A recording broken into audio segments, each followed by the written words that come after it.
करेगा उसके भीतर 10वें दिन राम अपने आप जाग जाएंगे। क्यों?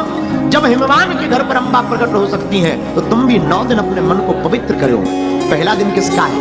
प्रथमम शैलपुत्री चा, मां शैलपुत्री का पहला दिन है। अब पहले दिन शैलपुत्री माता की जो साधना करता है वो जो कामना करता है उससे प्राप्त होती है। दूसरे दिन किसकी पूजा? दूसरे दिन मां ब्रह्मचारिणी की पूजा।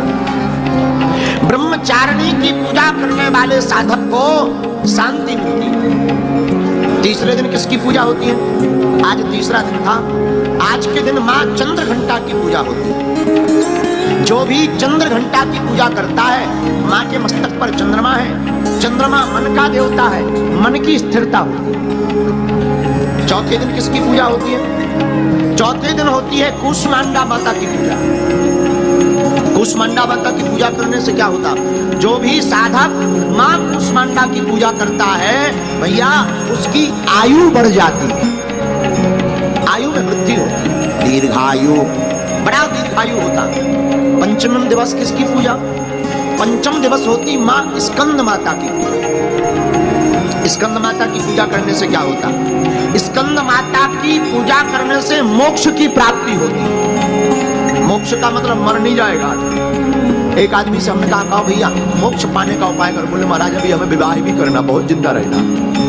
अरे हमने कहा ठटली के बरे, मोक्ष का मतलब मरना नहीं है। सुखम चा दुखम चा भवा भवौ चा लाभा लाभौ जया जयौ। मोक्ष का मतलब है सुख में और दुख में जो सम रहे।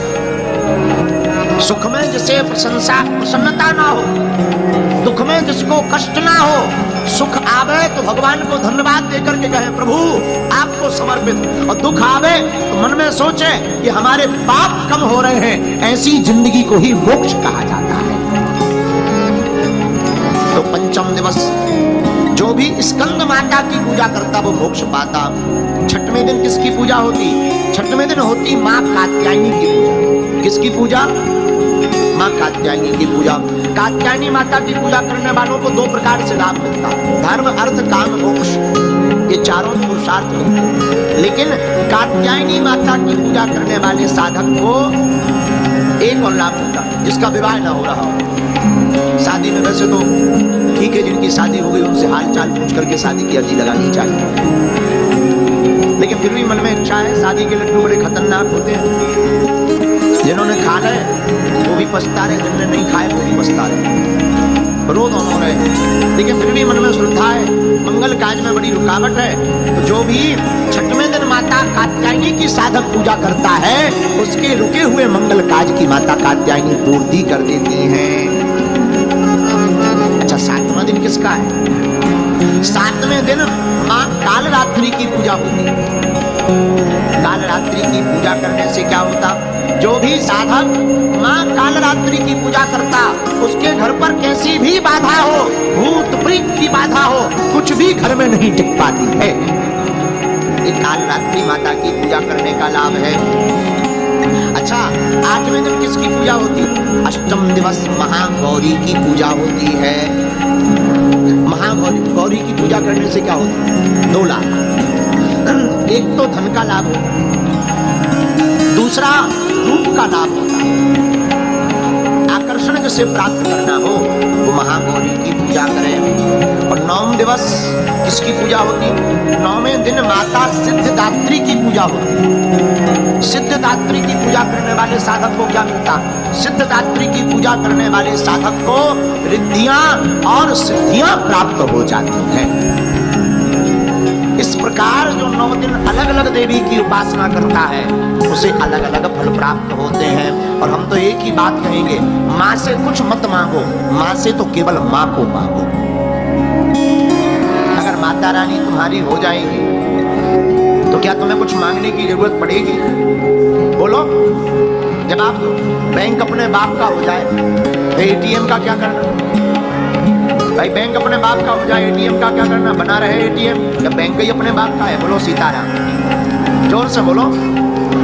लेकिन हम लोग इतने खतरनाक लोग हैं, हम लोग पूजा तो करते और आरती गाते, नहीं चाहिए धन और दौलत, ना चांदी ना सोना, माँ हम तो मांगे तेरे मन में एक छोटा सा कोना। और बाद में जैसे ही निकलने लगते तो प्रणाम करते हुए कहते, हे माता रानी मकान और बन जावे। महाराज ये एक आरती है, सब लोग गाते हैं, बड़े भाव से गाते, भगवान के मंदिर में जाकर के गाते हैं। धन मन धन जो कुछ है स्वामी सब कुछ है तेरा, प्रभु जी सब कुछ है तेरा, तेरा तुझको अर्पण क्या लागे मेरा। ओम जय। लेकिन जैसे ही घर मंदिर से बाहर निकलते हुए कहते, गाड़ी कहाँ गई है मेरी, चप्पल हिरा गई है मेरी। बताओ, मंदिर में कह रहे थे स्वामी सब कुछ है, क्या लागे। बताओ, मंदिर में कह रहे थे सब कुछ तेरा, फिर बाहर निकलते ही 1.5 मिनट में बदल जाते, गाड़ी कहाँ गई मेरी, हद हो गई। और पहले के जमाने में ये आरती जिन्होंने लिखी होगी बड़ी सोच समझ कर लिखी होगी। अब आज के जमाने में तो एक संत जी हमें आरती सुना रहे थे, लोग गाते हैं धन मन धन जो कुछ है स्वामी सब कुछ है तेरा। लेकिन आज के लोग तो क्या कहते, धन मन धन जो कुछ है प्रभु सब कुछ है मेरा, पड़ोसी का भी है मेरा, मेरा मुझको दे दो क्या लागे तेरा।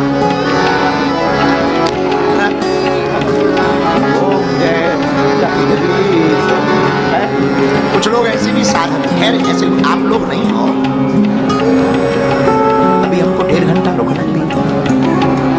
ये तो हम वेस्ट इंडीज की बात बता रहे हैं, वेस्ट इंडीज के लोग, लेकिन हम प्रार्थना माई बाप, ये तो विनोद की बात है। बात ये है जो हम तुम्हें बताना चाह रहे हैं, माँ के मंदिर में जाकर माँ से कुछ मत मांगो, माँ से माँ को मांगो। माता रानी के पास जाकर माँ को ही मांग लो। और हमने आज की कथा में एक नई बात सीखी, माँ प्रकट कब होगी, पार्वती माता जगदम्बा हिमवान के घर पर प्रकट कब हुई, जब हिमवान के घर में मैना है, जिसके घर में मैना नहीं है, जिसके मैं नहीं है, जिसकी जिंदगी में अहम नहीं है, उसके घर पर ही जगदम्बा प्रकट होती है, उसके हृदय में ही जगदम्बा प्रकट होती है। इसलिए माई बाप 100 की सीधी बात है, माँ के पास जाओ, श्रद्धालु बन करके नहीं, माँ का बेटा बन करके जाओ, बालक बन करके जाओ, ज्ञानी बन करके जाओगे फेल हो जाओगे, पंडित बनकर जाओगे फेल हो जाओगे, आचार्य बन करके जाओगे फेल हो जाओगे, आप बुद्धिमान बन करके जाओगे फेल हो जाओगे, धनवान बन करके जाओगे फेल हो जाओगे, आप ज्ञानवान बन करके जाओगे, माई बाप फेल हो जाओगे, माँ के दरबार में बेटा बनकर जाओगे, हर मैटर में पास हो जाओगे। बालक बन करके जाओ, जैसे अबोध बालक, नन्हा सा बालक, कुछ नहीं जानता। राजस्थान में एक जगह एक महात्मा गए एक व्यक्ति के घर, सीधा साधा आदमी, उसने कहा महाराज आप हमारे घर पर आओ, हमारी माता जी आपके दर्शन करना चाहते हैं। वो गया, महात्मा गए, सीधे साधे महात्मा। तो महात्मा उस सीधे साधे सज्जन के घर पर पहुंचे तो उस बालक की माता जी दौड़ी दौड़ी आई और तुरंत प्रणाम करके बोली, महाराज आपके खुर लागू। टूटी फूटी मारवाड़ी में कहा, महाराज थारे खुर लागू। तो महात्मा जी बड़े नाराज हो गए, अरे माता जी खुर नहीं होते, चरण होते हैं, खुर तो बछियों के होते हैं, गायों के होते हैं, हम तो महात्मा हैं, हमारे खुर नहीं चरण। ऐसे नहीं बोला जाता, अगर महात्माओं से तुम खुर बोलोगी नरक जाओगी, नरक। अब भोली भाली माता जी को देखना, तो हाथ जोड़ के भोली भाली माता जी बोली, महाराज हमारे भाग्य में कहां नरक लिखा है, ये तो आप जैसे महापुरुषों को ही प्राप्त होता है। बताओ है? बताओ। महात्मा बहुत हंस गए, इस सीधेपन पर महात्मा हंस गए। जिस प्रकार भोली भाली बातों पर महात्मा अट्टहास करके हंस गए, आप लोग हंस गए, उसी प्रकार जब माता रानी के दरबार में बालक अबोध बनकर के जाता है, बेटा बनकर के भक्त जाता है, तो माता रानी भी अट्टहास करके हंस करके बालक को गोद में बैठा लेती है। मेरे पागलों, माँ के पास आकर अबोध बन जाओ, बालक बन जाओ।